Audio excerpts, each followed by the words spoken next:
Friends, welcome to अक्षर speaks. मैं अक्षत राजपूत। आज हम पढ़ने वाले हैं क्लास 7 का एक केमिस्ट्री का chapter substance, chemical substances and processes.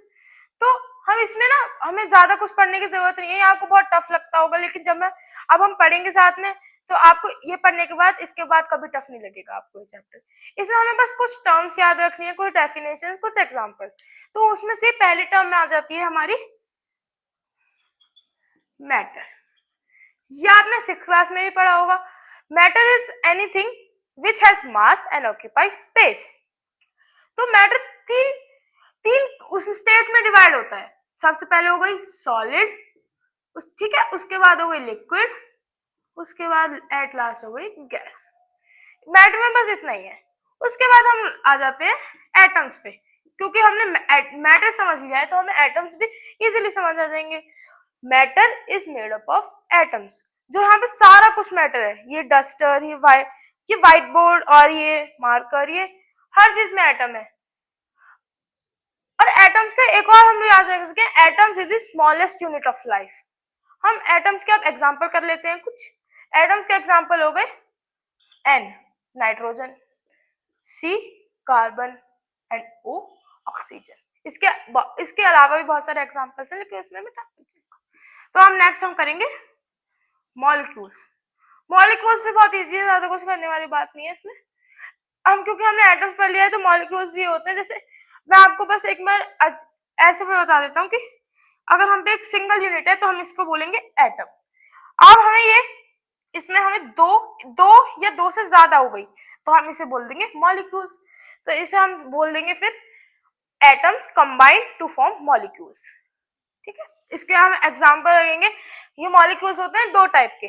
सबसे पहले इसमें होता है जैसे सेब का एक जैसे N2 नाइट्रोजन के दो एटम्स है और O2 ऑक्सीजन के, नीचे हो जाएगा, ऑक्सीजन के दो एटम्स है। ठीक है, अब एक और टाइप के होते हैं जैसे इसमें हो गया हमें H2O। अब इसमें हो गए हाइड्रोजन के दो एटम्स और ऑक्सीजन का एक एटम, और हो गया CO2 कार्बन का एक एटम, ऑक्सीजन का दो एटम। हम वन को ऐसे दिखते नहीं है। अब नेक्स्ट हो गया हमारा हो गया प्योर सब्सटेंस। ठीक है, प्योर सब्सटेंस क्या होता है?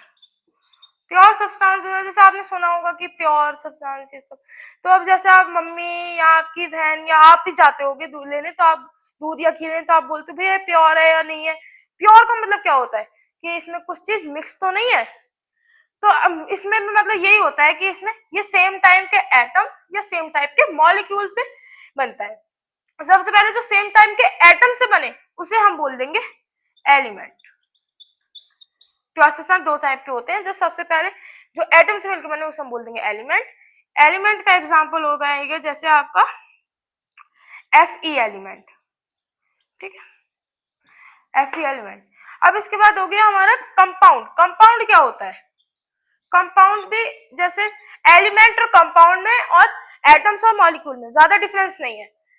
एलिमेंट्स जो होते हैं वो सेम टाइप के एटम से मिलकर बनते हैं और कंपाउंड होते हैं वो सेम टाइप के मॉलिक्यूल से मिलकर बनते हैं। ठीक है, अब कंपाउंड का एग्जांपल हो जाएगा H2O, CO2। तो हमने यहाँ पे पढ़ा था, लेकिन यहाँ पे एक और चीज पर देखने वाली है कि यहाँ पे जो मॉलिक्यूल्स में जो होता है, ये मॉलिक्यूल्स में होता है फिक्स प्रोपोर्शन एटम्स का। लेकिन हम यहाँ पे भी फिक्स प्रोपोर्शन है, लेकिन यहाँ पे फिक्स प्रोपोर्शन है मॉलिक्यूल्स का और यहाँ फिक्स प्रोपोर्शन है एटम्स का। यह बात याद रखने वाली है क्योंकि ये आती है। और हम मिक्सचर पढ़ेंगे। मिक्सचर भी ज्यादा अलग नहीं है, मिक्सचर भी सेम ही है। ये सेम टाइप के एटम से मॉलिक्यूल से मिलकर बनता है। बस इसमें इनके दो डिफरेंस है इनके बीच सबसे पहला डिफरेंस है कि ये होते हैं जो ये प्योर सब्सटेंस, ये एलिमेंट कंपाउंड होते हैं, इनमें फिक्स प्रोपोर्शन होती है। ठीक है, ये फिक्स प्रोपोर्शन होंगे, लेकिन ये फिक्स प्रोपोर्शन नहीं होता। और एक और है ये केमिकली बाउंड होते हैं और ये केमिकली बाउंड नहीं। इसका हम एग्जांपल ले लेंगे। जैसे आप लगा लो एयर हो गया मिक्सचर। क्योंकि जैसे एयर में डिफरेंट टाइप के पॉल्यूटेंट्स होते हैं। जैसे यहाँ पे कम पॉल्यूटेंट्स है, यहाँ पे अलग टाइप के पॉल्यूटेंट्स हैं। जैसे और दिल्ली में अलग टाइप के पॉल्यूटेंट्स। दिल्ली में बोलते हैं लोग बहुत ज्यादा पॉल्यूशन है, और इंडिया में बोलते हैं बहुत ज्यादा पॉल्यूशन है, फॉरेन कंट्रीज में नहीं है। तो वो pollutants country to country vary करते हैं। अब हमें नेक्स्ट पढ़ना है कि केमिकल सिंबल्स। केमिकल सिंबल्स क्या होते हैं? केमिकल सिंबल्स, केमिकल सिंबल्स बहुत ही इजी चीज है, बस इसे पढ़ना थोड़ा सा पड़ेगा।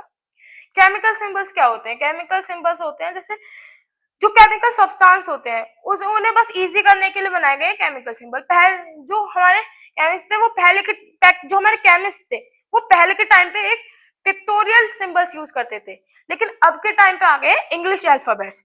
जैसे लाइक आप लगा लो जैसे आयरन का होता है। अच्छा आप ये बताओ कि आयरन का एफ क्यों होता है? आई भी हो सकता था, ठीक है। और लगा लो आप नेक्स्ट ब्रोमीन का, ठीक, ब्रोमीन का हो गया बी आर। फिर लगा लो आप नेक्स्ट गोल्ड, गोल्ड का क्या हो गया ए यू, ठीक है। अब अब मैं बताने वाला हूं, आपने कमेंट में लिख दिया होगा कि क्यों नहीं होता है। आई होप कि आपने लिख दिया होगा। आप अब इसके बाद हम देखेंगे क्यों नहीं होता आयरन का। तो आयरन का इसलिए नहीं होता क्योंकि देखो जो यहाँ पे आयोडीन, आयोडीन का आई होता है, क्योंकि आयोडीन आयरन से पहले डिस्कवर हो गया था, इसलिए आयोडीन का आई होता है और आयरन का नहीं होता, ठीक है। बस यही पढ़ने वाली बात है, इसमें ज्यादा कुछ और ध्यान देने वाली बात नहीं है। अब आप इसमें चलो मैं आपको एक बात बोलता हूँ कि आप ना आयरन का ये एफ क्यों होता, एफ ई क्यों होता है, इसका आप जो एफ ई बी किसी कारण से होता है उसका आप आयरन का अलग एक और नेम होता है, वो कमेंट में बताना क्या कमेंट में नेम है उसका, वो हम फिर अगले वीडियो में बताएंगे। अब हम नेक्स्ट हो गया एक और इसका टर्म हो जाएगी इन सब की तरह एक केमिकल फॉर्मूला। अब केमिकल फॉर्मूला क्या होता है? केमिकल फॉर्मूला भी ज्यादा कुछ वो नहीं है कि केमिकल फॉर्मूला जो होते हैं वो बस इजी करने के लिए बनाए। जैसे हम पूरा लिखेंगे, जैसे मान लो सीओ, पहले हम दिखा देते हैं कि लिखते कैसे हैं, ठीक है। अब हमें सबसे पहले ये जो वो है इसमें यहाँ पे लिखने हैं, और जो सब्सक्रिप्ट है यानी जो नंबर्स है वो हमें राइट साइड में नीचे लिखने होते हैं CO2। अब इसमें कार्बन के एक एटम और ऑक्सीजन के 2 एटम। अब हम ऐसे भी तो लिख सकते थे कि कार्बन के एक एटम और ऑक्सीजन के 2 एटम। अब इसमें कितना टाइम लग रहा है और कितना इजी, ऐसे बहुत ज्यादा बड़े बड़े भी होते हैं तो आप वो कितना कहाँ तक लिखोगे, ठीक है। तो अब इसलिए हमें इजी करने के लिए ये बना दिया कि केमिकल फॉर्मूलाज। और केमिकल फॉर्मूलाज भी किस चीज पे डिपेंड करते हैं? Composition of chemical element. जैसे मान लो हम पे जैसे आप इन चीज पे वैरी करते हैं, जैसे number of atoms and type of atoms, ठीक है।